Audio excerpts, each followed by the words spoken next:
Hello, my narc-free family. Thank you for joining me here again today. My name is Cree. If you haven't already, go ahead and subscribe to the channel. And if you like the content in this video, go ahead and give it a thumbs up, okay? So I have done previously 6 videos in this series on fuel using this book by H.G. Tudor, who is a narcissist. And so this video makes number 7. I encourage you to go look at the other videos. I will leave a link for that playlist of videos below this one in the description box and in the comments. And I will also leave a link for this book for anyone who's interested in learning more about this. Fuel is supply, okay? Watch the very first video and I'll explain that. Now, I did tell y'all in one of the other videos that there's a point system in this book where he gives the value of how much he sees in points that he gets from different supply, okay? And so in this part of the book, he's talking about the main supply, the person who is the girlfriend or the wife or you know, the boyfriend or the husband. He says, this is why we operate through a pattern of seduction and devaluation. All right. And I'm not reading the whole book. I'm just reading the parts I highlighted. I recommend this book because there's a lot of good information. You might highlight other things, but he says, we have enjoyed tasting the fuel from provoking a negative reaction from you, and therefore we want more. We become greedy. We want you admiring, attentive, and loving, but we also want to provoke anger and upset too. They gain more fuel from angering you and causing you to cry. I've said this in other videos, and it is because of the level of control. Being able to control your emotions makes them feel powerful, like they are your God. So they can make you smile and laugh and be good to you, and then 30 seconds later they can say something so horrific that you're in tears, and this makes them powerful, although they enjoy hurting you, and the fuel that they get from making you cry more so than they do enjoy making you happy. And remember now, the narcissist, when you are happy, this doesn't make them feel good because they're energy vampires. So when you are sad, they feel good and powerful. And when you are happy, this disappoints them. All right. So it's just the opposite. All right. So I am going to go on and read some more. Let's see. What does fuel do for us? Let's see. This fire gives us power. The extension of this power provides us with the means to assert our superiority and ensure that we have control over you. This is page 68, all right? So he talks in this book about, you know, maybe every day when he leaves to go to work, he puts, I think he said, a wet rag on the bed, and you fuss at him every day about putting the wet rag on the bed, yet he still does it because he wants to infuriate you, and they want you to be irritated, and they even get fuel and supply from knowing that they've done something to bother you or irritate you, even though they're not around. They're still controlling your emotions and your reactions even when they are not there with you, okay? And I encourage y'all to watch the video. I will list it right above here or listen to it rather, on ever presence, because that's how that's used to still be there and be present with you when they are actually not present with you, okay?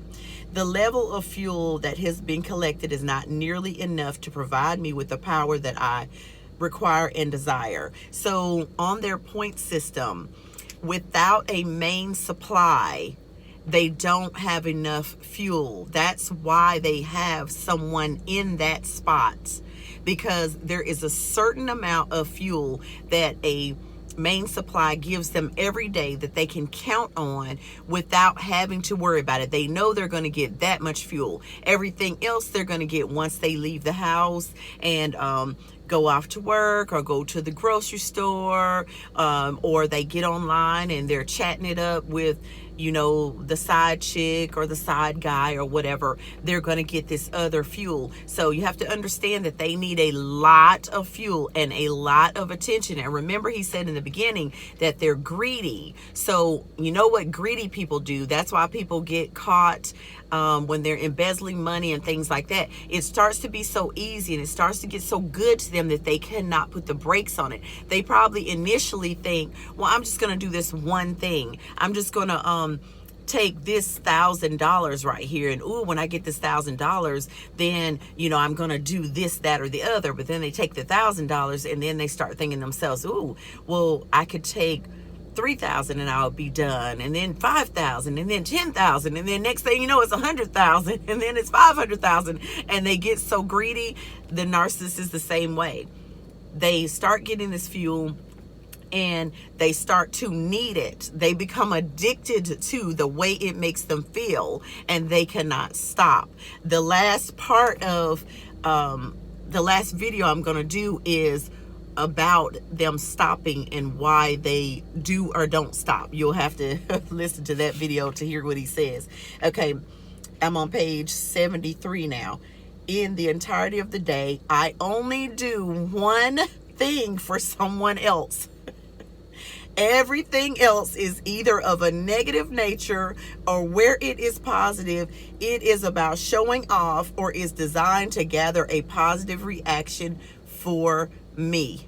So in a whole day, he does one thing for someone else. And when he does that thing for someone else, it's not even for them.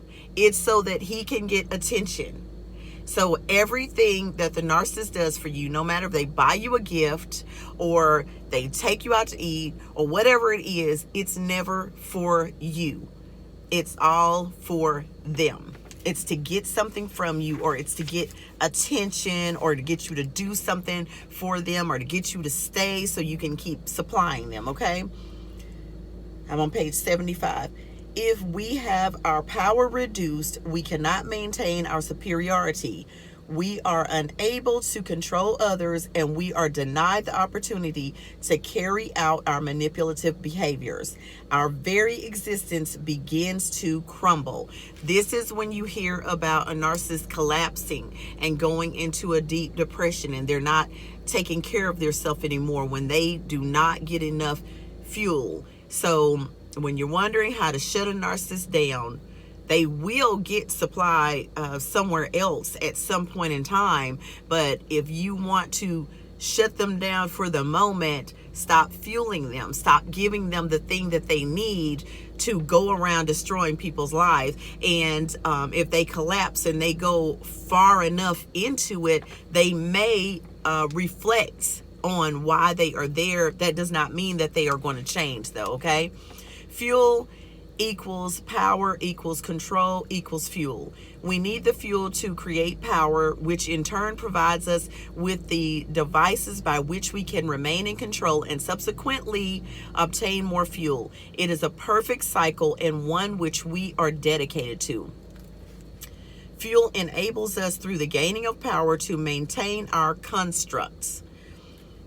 We gather all of these constituent pieces, and from them we build the construct. It imprisons the creature inside.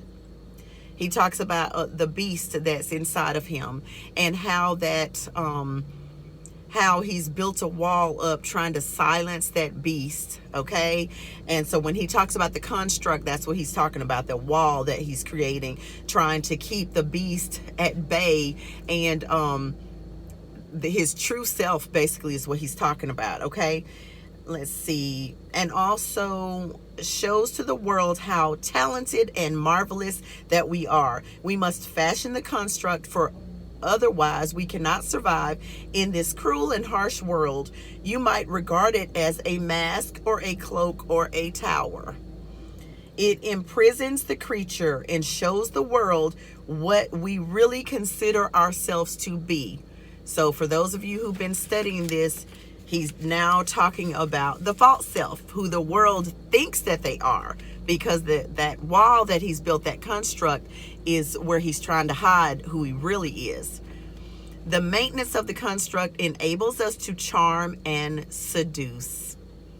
The only way for us to have enough power to do this is to be provided with sufficient fuel.